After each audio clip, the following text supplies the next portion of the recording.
MDH biryani મસાલા, પારંપરિક બિરયાનીનો અસલી સ્વાદ. असली मसाले सच सच MDH ધમકીભર્યો ઈમેલ આવ્યો છે ને ત્યારબાદ સ્કૂલ દ્વારા છે પોલીસને તાત્કાલિક જાણ કરવામાં આવી હતી. જોકે પોલીસને જાણ થતાં જ તાત્કાલિક અસરથી અલગ અલગ જગ્યાઓ પર સ્થાનિક police, bomb squad, dog squad, SOG, crime બ્રાન્ચની ટીમો છે તે પહોંચી ચૂકી હતી. અત્યારે આપણે ઝેબર સ્કૂલમાં છે કે ત્યાં પણ ધમકીભર્યો મેલ આવ્યો હતો અને તાત્કાલિક સ્કૂલ પ્રશાસન દ્વારા વાલીઓને જાણ કરવામાં આવી હતી અને વાલીઓએ છે તેમના જે બાળકો છે તેમને અહીં તેડવા માટે આવી પહોંચ્યા છે. કોઈ પણ અવ્યવસ્થા ન સર્જાય તેની બિલકુલ તકેદારી રાખવામાં આવી છે. પોલીસ પણ સ્કૂલ સંચાલકો છે તેની સાથે લાઇઝનિંગ કરી અને અવ્યવસ્થા ન સર્જાય તેની તકેદારી રાખી રહી છે. એડમિન આપણી સાથે. સર, મેલ આવ્યો, શું આખો ઘટનાક્રમ થયો, કઈ ક્યારે જાણ થઈને ત્યારબાદ આપણે શું કર્યું?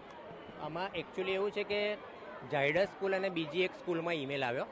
અમારી સ્કૂલમાં ઈમેલ આવ્યો નહોતો, પણ એ સ્કૂલમાં અમારી સ્કૂલનું નામનો ઈમેલ આઈડી હતો જે રોંગ હતો, એટલે અમને ઈમેલ ના મળ્યો. ઈમેલ આઈડી ખોટું હતું એટલે અમને ઈમેલ મળ્યો નહીં.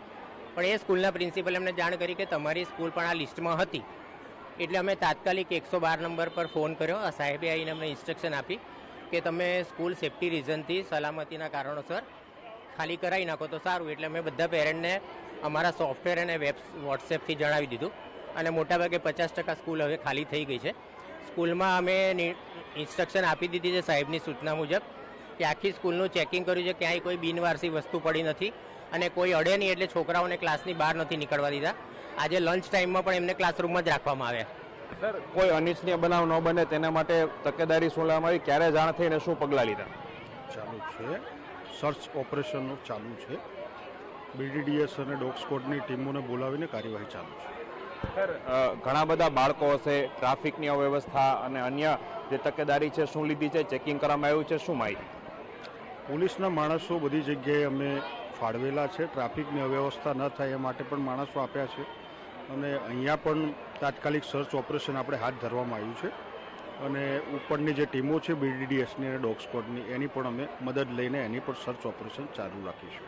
બિલકુલ, કોઈ પણ અવ્યવસ્થા ન સર્જાય તેની તકેદારી રાખવામાં આવી છે. બીજી તરફ હું દ્રશ્ય બતાવવા માંગીશ કે જે વાલીઓ છે તેમના બાળકોને અહીં તેડવા આવી રહ્યા છે. તેમને સોફ્ટવેરથી અને વોટ્સએપથી જાણ કરી દેવામાં આવી છે કે તેમના બાળકોને આજે વહેલી તકે છે શાળામાંથી લઈ જાય અને તેના જ ભાગરૂપે વાલીઓ છે તે અહીં તાત્કાલિક તેમને લેવા માટે આવ્યા છે. સ્કૂલ બસ કે વેન છે તો તેમના જે સંચાલકો છે તેમને પણ જાણ કરી દેવામાં આવી હતી. જે રીતના મેલ આવ્યો હતો, ધમકીભર્યો ઈમેલ આવ્યો હતો કે 1:30 વાગ્યે છે તે બોમ્બ બ્લાસ્ટ કરવામાં આવશે, આ કનેક્શન ક્યાંનું છે તેની તપાસ પણ સાયબર ક્રાઇમ દ્વારા કરવામાં આવી રહી છે. સાયબર ક્રાઇમની એક ટીમ છે તે પણ આ ઈમેલ છે તે કયા જગ્યાએથી આવ્યો છે, મોકલનાર કોણ છે, આઈડી શું છે, આ તમામ વસ્તુઓ છે તેની તપાસ કરી રહી છે. મહત્વનું છે કે થોડા સમય પહેલા પણ આ પ્રમાણે અમદાવાદની અલગ અલગ સ્કૂલોને ધમકીભર્યા મેલ મળ્યા હતા, પરંતુ સાવચેતીના ભાગરૂપે છે પોલીસની તમામ ટીમો છે અત્યારે જ્યાં જ્યાં પણ આ પ્રમાણેના મેલ મળ્યા છે ત્યાં કામગીરી છે તે શરૂ કરી છે. કેમેરા પર્સન અરવિંદ સોલંકી સાથે Harin Matravadiya, TV9 Ahmedabad.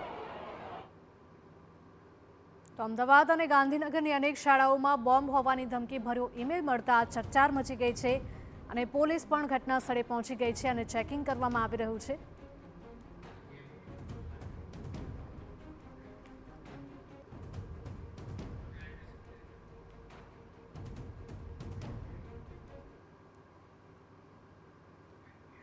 MDH kitchen king મસાલા રસોડામાં હોય તો આપણે કાંઈ પણ બનાવી શકીએ છીએ. રીંગણાનો ઓળો, બટેટા ફુલાવર, ભીંડી મસાલા અને બીજું ઘણું બધું. MDH